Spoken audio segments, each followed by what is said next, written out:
I'd say what led me to Guiding Light was I could not stop drinking no matter how hard I tried. And I think I knew I needed a physical change from my environment. That's what sent me to Guiding Light. Well, my last stage of drinking, I was in a hotel room completely by myself, liquor bottles everywhere, and I couldn't even walk to the bathroom.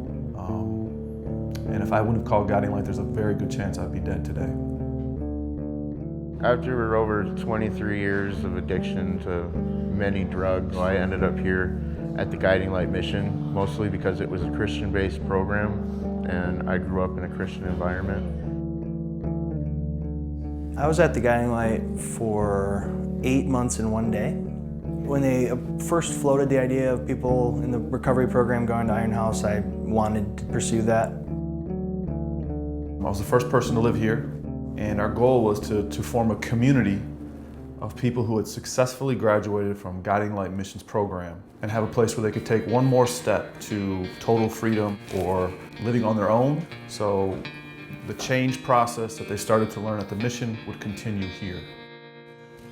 All the men here are working full-time jobs. They're paying rent. These are 2-bedroom apartments.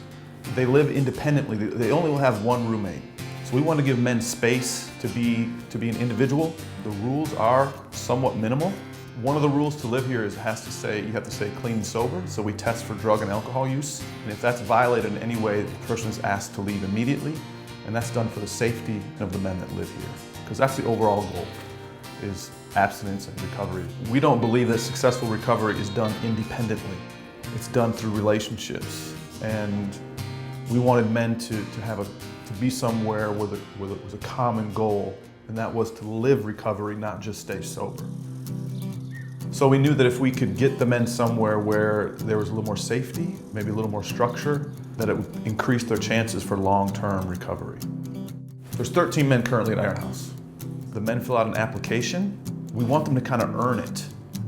So that's kind of our philosophy, is that this is an earned right. But we're really hoping that what happens is the men that come through here are the ones that walk alongside the new people as they enter the program.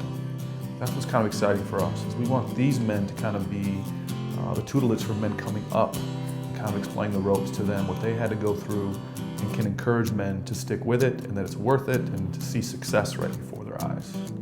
The best thing about it is that, you have the accountability, and it does not feel like a recovery house. Sure, we have to do the random drug tests and the breathalyzers for accountability, but it really feels like you're in your own apartment. You're paying rent, you're working.